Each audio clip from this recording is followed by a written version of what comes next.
everyone, welcome back to my channel. Today I have a little bit of a different video. I asked you guys on Instagram to ask me questions for a mental health question and answer video, and I ended up getting over 60 questions, so I can't obviously answer them all in one video. So I've decided to make a mental health series on my channel called Speak Out Sunday, and I'd love for you guys to get involved. They're going to be super chilled videos. I'm currently just in a Mentos hoodie, got no makeup on, and I've just brushed out my waves, so my hair is mental. But I hope they can help some of you, and all your questions are going to be answered over these videos. Today's video is going to be all about me. So it's going to be my mental health and questions that you specifically asked for me to answer from my own experiences. And then next week is going to be lockdown and mental health. There's also going to be videos on self-harm and scars, panic attacks, anxiety, recovery, therapy, reaching out, school, a message to my younger self, and of course recovery. So look out for these videos each Sunday on my channel. They'll be up at some point on Sundays. I never have an upload schedule because I can never get it done for the upload time, so I'm sorry about that, but they will always be up on a Sunday, of course, because it's called Speak Out Sunday. On my Instagram we will have little challenges that I'd like you to post if you can, to help create awareness of mental health and basically reduce the stigma. So without further ado, let's just get on to answering some of your guys' questions for me. Please be aware that I am going to be putting a trigger warning on this because obviously we're talking about mental health, we're talking about my experiences and all sorts, so I don't want to upset some of you. So just make sure you're watching this when you're in a stable place. First question is, what mental health disorders do you currently suffer from? The only mental health disorder that I currently suffer from is bipolar disorder, but we are currently looking at an eating disorder as well, but that hasn't yet been diagnosed. In the past, I have been diagnosed with depression, anxiety, and borderline personality disorder traits, but that was a couple of years ago, quite a few years ago actually, but I'll get onto that a little bit later. Someone actually asked what the real definition of bipolar disorder is, so I thought I'd get that up on the NHS website because that is one of the most reliable websites for looking up mental health stuff. And the actual definition is: bipolar disorder is a mental health condition that affects your moods, which can swing from one extreme to the other. It used to be known as manic depression, and the symptoms of bipolar disorder are depression, which is feeling very low and lethargic, and mania, which is feeling high and overactive. Obviously there are a lot more other symptoms which I will go into because somebody has also asked what were the symptoms that I first noticed and did I know that I had it. So back in 2017 I actually had a breakdown, ended up in a psychiatric hospital and made a couple of suicide attempts. I was really noticing that my mood was swinging like absolute crazy. One minute I was completely on top of the world, I was splashing loads of cash, I had loads of ideas, I was feeling completely out of control, and the next minute I would hit rock bottom, be suicidal, self-harm, feel absolutely awful, have no motivation at all to do anything. So that's when I realised that something wasn't quite right, and I started Googling on trusty mental health websites like Mind and the NHS website, because people do post some weird stuff on the internet, so I would always recommend going by those two websites if you want to look up anything mental health related. I saw that, oh my gosh, I got something in my eye. I saw on the NHS website that my symptoms matched bipolar disorder, and at the time I was a bit confused. I wasn't sure if it was actually that or if I was just being a normal teenager that their hormones was just basically going all over the place, because that's what happens when you're a teenager and you're growing up.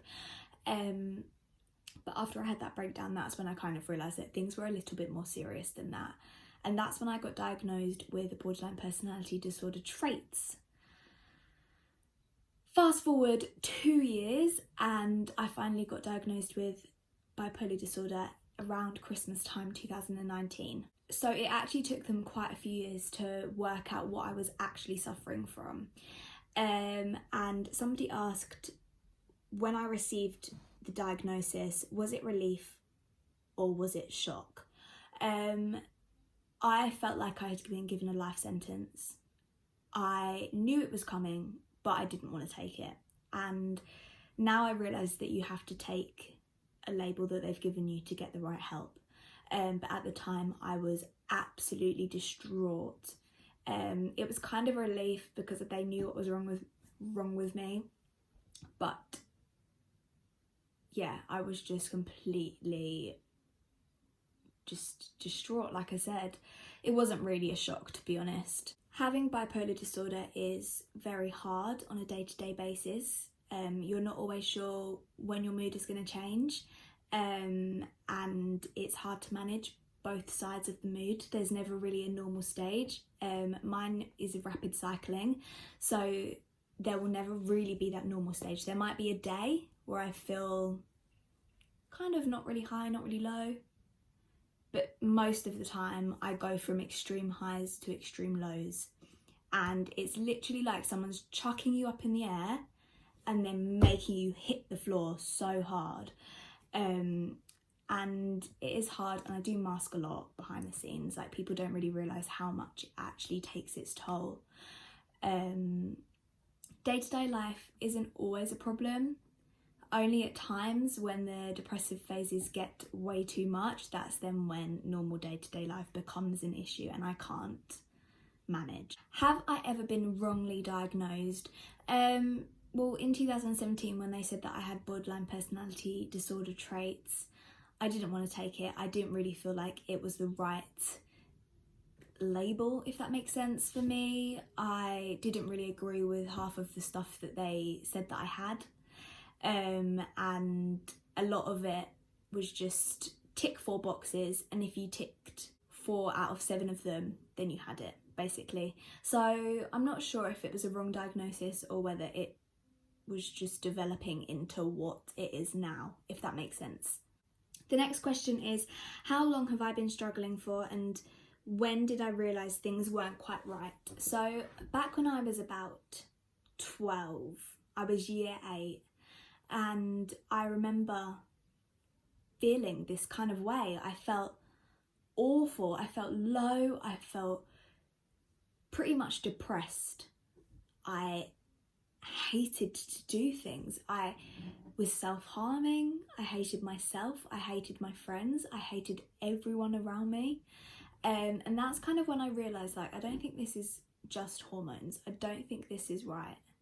Oh my god, that man has just picked up his dog like a baby. Oh, that's so cute. That's when I realised things weren't quite right, and that's then when I spoke to my school. But before that, I struggled with anxiety from the age of about 6. I threw up at school, and it caused emetophobia, which is the fear of being sick. And it got worse and worse and worse over the years. But I would definitely say that I suffered from anxiety when I was about 9, 10, 11, about being sick. Like, I would find it really hard to eat in restaurants. I'd find it really hard to actually go out and do things like as a family or with my friends, because I was worried that I was going to be sick. So that's also when I realised, like, oh, why do my friends not feel this way? Why is it just me? My anxiety and depression diagnosis was done when I was 13 or 14, I think. I was year 9. And I remember going to the priory and being told, that is what you have and you're going to be medicated for it. And of course that was a scary time for a little 13/14-year-old, you know. Back then I thought I was all grown up and I could handle it, but really I couldn't. Someone asked, what thoughts do I have when I'm depressed? It can depend. I think for a lot of people it's quite similar. You can feel you hate yourself, you hate the way that you do absolutely anything, the way that you look, the way that you talk, the way that you smile, the way that you work, the way that you go for a walk, the way that you do your hobbies, you know. I will always have thoughts of not wanting to be here anymore. That comes up a lot. And that I wish that I was never born. I wish that I didn't have this life. I can have thoughts of hurting myself. It depends on whether I then act on that or not. I'm getting better at not acting on it now. But yeah, I'd say that's quite similar for a lot of people. I'll also have thoughts of wanting to like quit everything and not wanting to do anything anymore, and how I can end this suffering, basically. I know that sounds so deep, but that's kind of what goes through my head when I'm in a depressive phase. Someone asked, does it feel like the antidepressants help the manic stage too, or just the depressive stage?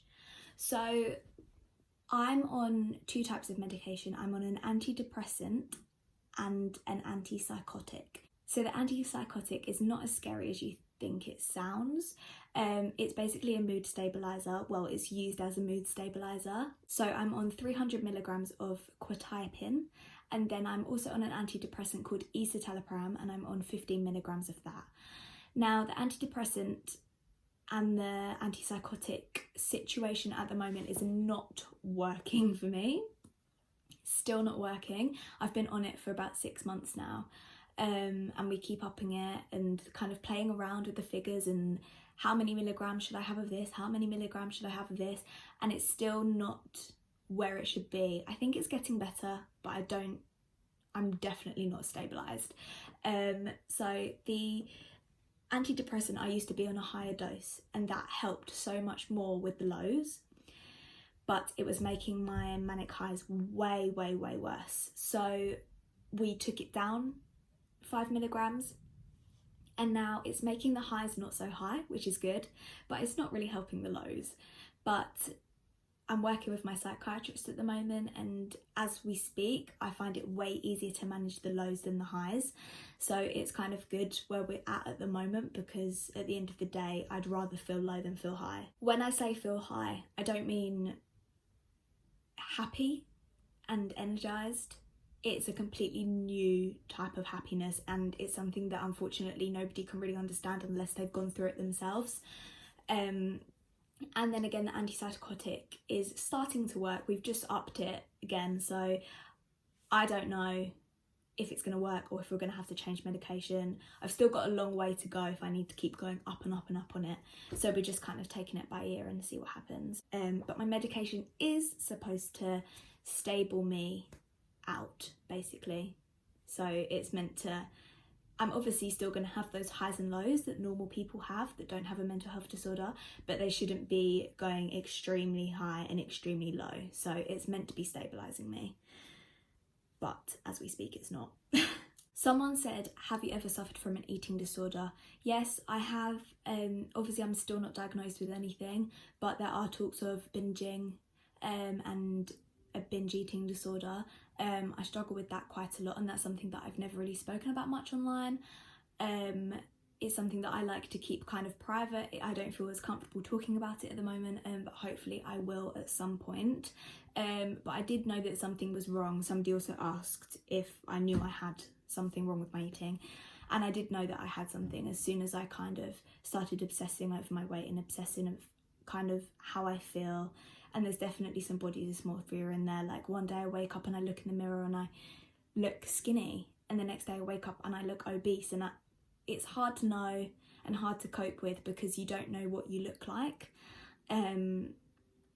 But obviously there's nothing diagnosed there just yet, so we're kind of just a waiting game. They're still kind of observing it and seeing how it's gonna plan out, if that makes sense, and what they're going to diagnose me with to hopefully help me with it, because I've been struggling a long time with this alone, and it's only been recent that I've kind of brought it up with them. Someone asked, did I find it hard to accept help / do you still find it hard to reach out and accept help? And yes, definitely.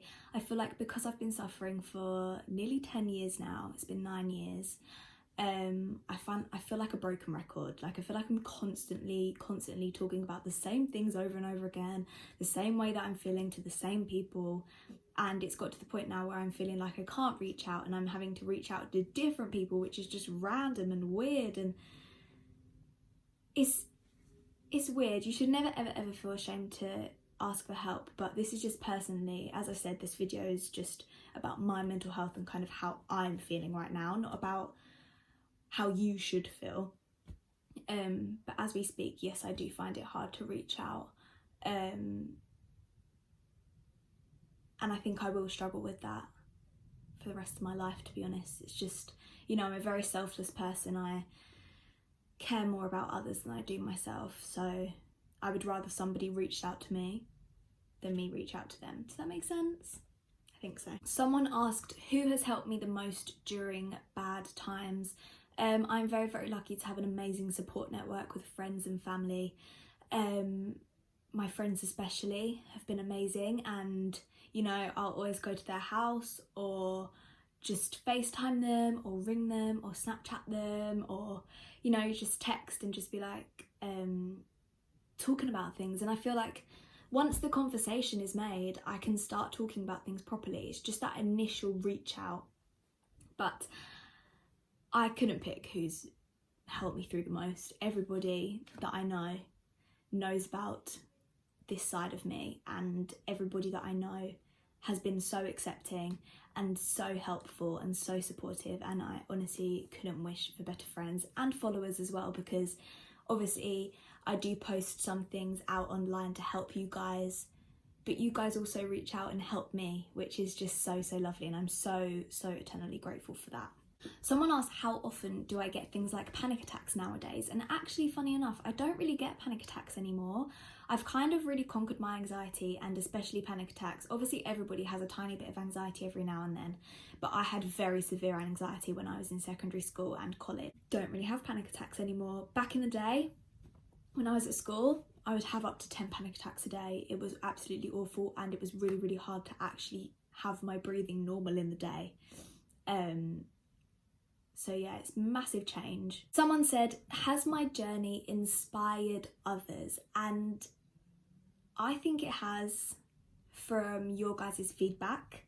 Obviously I can't speak for other people, but I know that a lot of people have reached out to me and said like, oh, thank you so much for posting this. It has really inspired me to reach out to a friend or check on my friend and make sure that she's okay. Or it's inspired me to do a mental health post on Instagram, or I'm gonna share your post to help others. So I would say it is inspiring others, and I want to continue it that way, because that's the most important thing. I've got this for a reason, and I believe that maybe that reason is to inspire others. The last question is something really lovely that someone wrote, and it says, how do you still do such amazing things whilst you're still suffering so badly? And thank you so much for writing that question. That meant so much to me, because I'm one of those people that find it really hard to actually acknowledge my success and acknowledge my achievements. But to be honest, you've just got to get on with it. At the end of the day, my achievements that I am achieving, you know what I mean, keep me going. You know, my work keeps me going. My interaction with other people keeps me going. My friends and family keep me going, you know. And if I wasn't achieving amazing things, I think it would be so much easier to give up. So make goals for yourself, and make hard goals, yeah? Don't just settle for average. That's what I always think anyway. And that is everything. Oh my gosh, this is a long video. I really hope you guys have made it to the end. If you have, please make sure to give it a big thumbs up. I really hope that you enjoy this series that I'm making. Obviously next week we're doing lockdown and mental health, so make sure you keep your eyes peeled for that. Press the bell for notifications from me, and hopefully I'll have another video up in the week, a fun little video. But if I don't, please excuse that. I will get on it, I promise. I'm so useless at uploading.